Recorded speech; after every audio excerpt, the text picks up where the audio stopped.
Robbie was born in 1957. By the time he got his first real job, mortgage rates were at 18%, inflation was running at 13%, and his father had just retired from the same factory he'd worked at for 31 years. Full pension, zero debt. Michael was born in 1994. By the time he got his first real job, the economy had already collapsed twice. His retirement account was a 401k he managed himself, and no company was going to reward his loyalty at the end. They use the same words when they talk about money: save, invest, plan, be responsible. But they don't mean the same things. And that gap, that fundamental difference in what those words mean to each of them, is the source of almost every money argument between a boomer parent and a millennial kid that has ever happened at a dinner table. This video is not about who is right. It's about understanding where Robbie's habits came from, and which parts of that thinking are actually worth keeping. Let's start with the habit that causes the most arguments: cash. Robbie keeps $80,000 in a savings account earning 0.5%. Not because he doesn't know about high-yield accounts or index funds. He knows. He's not unaware. He still keeps $80,000 in cash. Here's the thing. To understand why, go back to 1979. In 1979, Robbie was 22 years old. He had just started saving money for the first time. Savings accounts at major banks were paying between 8% and 12% annual interest. Not the 0.01% that became standard in recent decades. Not even 4.5%. 8 to 12%, risk-free, FDIC-insured, guaranteed. By the early 1980s, some certificate of deposit rates hit 16% or higher. At the same time, the stock market had delivered virtually nothing over the entire decade of the 1970s, adjusted for inflation. That decade included 2 major oil crises, 4 recessions, and a period of stagflation so severe that even if a portfolio grew on paper, the purchasing power of that money shrank faster than the returns. The Dow Jones Industrial Average was essentially flat from 1966 to 1982, 16 years of going nowhere in real terms. When Robbie built his mental model of financial safety, cash was not the lazy default. Cash was mathematically superior to stocks for an extended period. He was not building a broken model. He was building an accurate one for the world as it existed when he was learning. The world changed. The model didn't fully update. Now let's talk about the house. Robbie owns his home outright, paid off the mortgage in 2003.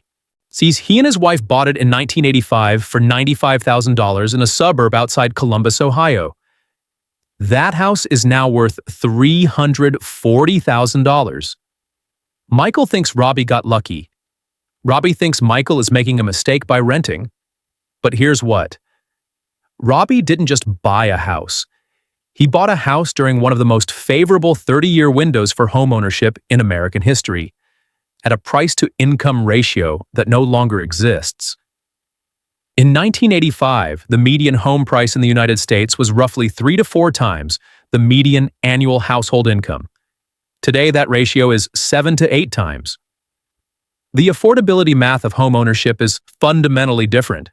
Robbie was not more disciplined or more financially sophisticated than Michael. He was buying in a market where homes were cheaper relative to what people earned. Robbie also bought at the beginning of a 40-year period of falling interest rates. He got his mortgage at 12% and refinanced twice as rates dropped, first to 8%, then to 5.5%. Each refinance reduced his payment and accelerated his equity building. The entire trajectory of his home ownership was shaped by a macro tailwind that has now reversed. Michael would be buying at the end of that rate cycle, not the beginning. Robbie isn't wrong that home ownership built his wealth. He is wrong about why. It wasn't just the house. It was the specific historical moment he stepped into the market. The price, the rate environment, the direction of both. That window doesn't look the same today. Here's the part that explains almost everything else. The pension. Robbie worked for the same company for 27 years. Not because he lacked ambition, because the system rewarded it. When Robbie started his career in 1980, Defined benefit pensions were still the standard retirement vehicle at large employers. Stay long enough, typically 25 to 30 years, and receive a guaranteed monthly check for the rest of your life. The incentive structure was completely aligned around loyalty. Frequent job switching didn't just fail to pay off, it actively penalized the worker. The 401k was created in 1978, buried in a tax code provision that most employers ignored for years. It didn't become the dominant retirement vehicle until the 1990s, after corporations realized they could shift the retirement funding risk from themselves to their employees. By the time Michael entered the workforce, 83% of private sector workers who had retirement benefits in 1980 had defined benefit pensions. In 2022, that number had fallen to 15%. The rest had 401ks, accounts where the employee bears the full market risk and must manage their own investment decisions. Robbie tells Michael to stay at his company, build seniority, demonstrate loyalty. Michael changes jobs every 2 to 3 years, not out of disloyalty, but because job switching is the most reliable mechanism for salary growth in the modern labor market. Studies consistently show that workers who change jobs see salary increases of 10% to 20% per move, while those who stay average annual raises of 3% or less. Job stayers fall behind. That is not a cultural failure. That is a rational response to how compensation currently works. Neither of them is wrong, given the system they are operating in. The systems are completely different. Now let's talk about debt. Robbie hates it. Not just credit card debt, all debt.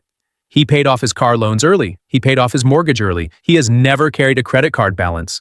His rule, if he couldn't pay for it, he didn't buy it. His parents' rule inherited directly. Robbie's parents were shaped by the Great Depression. They watched people lose jobs, homes, and savings because they were leveraged when the system contracted. The psychological weight of that era produced a generation genuinely traumatized by the concept of owing money. Robbie's parents passed that framework to Robbie as a cultural commandment. Debt is dangerous, debt is shameful, debt is how you lose everything. For most of Robbie's adult life, that rule served him well. Avoiding consumer debt at high interest rates is genuinely sound financial behavior at any point in history. My credit card rates of 18% to 24% have never been worth carrying. That part of the instinct is correct. Here's the thing. The rule didn't distinguish between dangerous debt and strategic debt. A mortgage at 3% in a world where diversified equity investments return an average of 10% annually represents a cost of carry that is lower than the expected return on the alternative. Paying off that mortgage aggressively means foregoing the difference between 3% and 10% on every dollar of extra principal.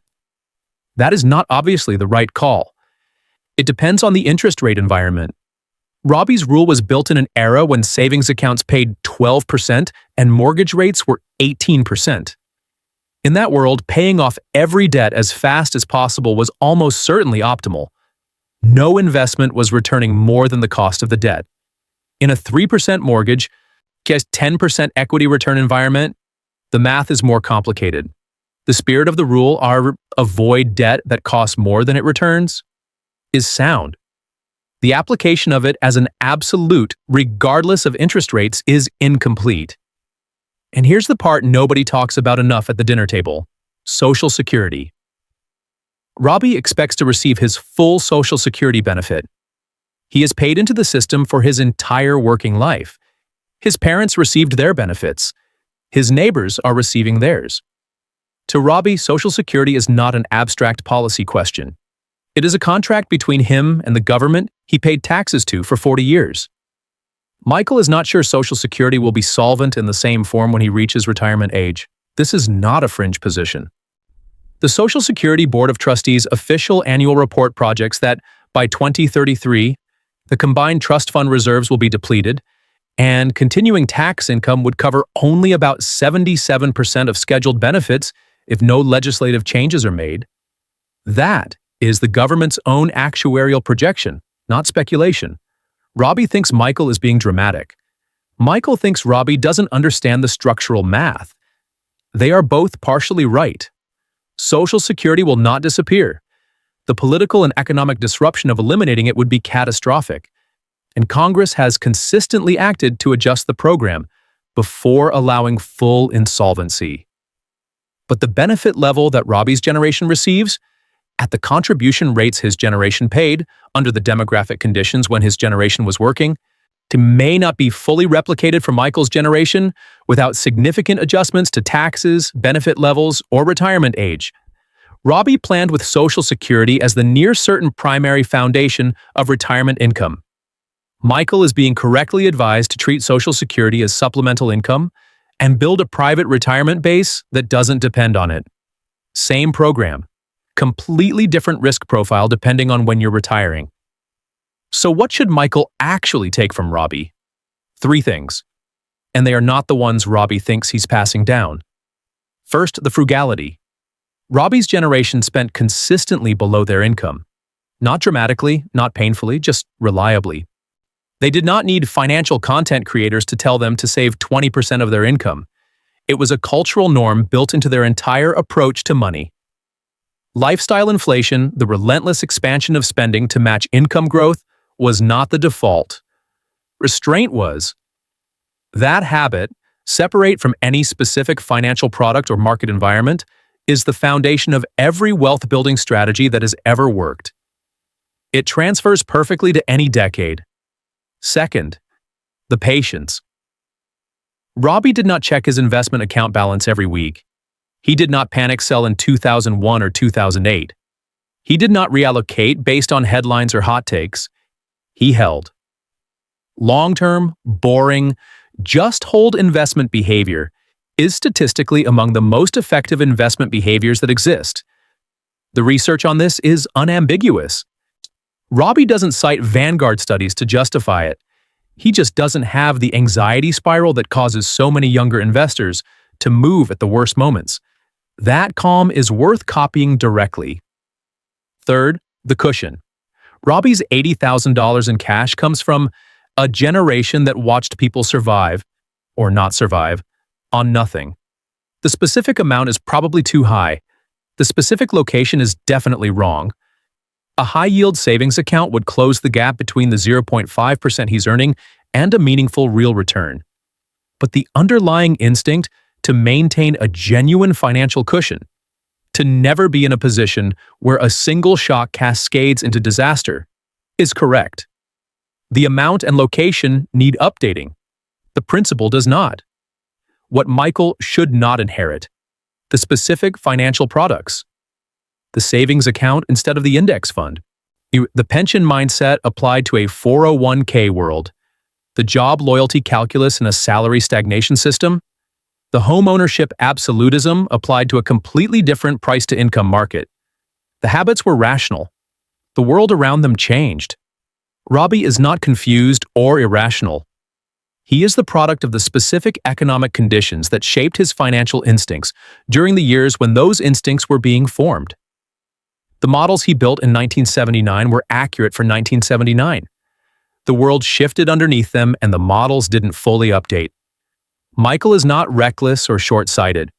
He is navigating a labor market, a housing market, and a retirement system that operate on completely different rules than the ones that produced Robbie's playbook. The argument at Thanksgiving is not really about money. It's about 2 people operating on different maps of the same territory, each one accurate for the era in which it was drawn. Understanding where Robbie's habits came from doesn't mean copying them. It means knowing which ones you keep. This is what we do at Vaulted Finance. The kind of money math that doesn't make the headlines but quietly decides how the next 30 years of your life actually play out. New breakdowns drop here regularly, so subscribe if you don't want to miss the next one. And drop the topic you want us to break down next in the comments. We're reading, and the most requested ones are the ones we cover first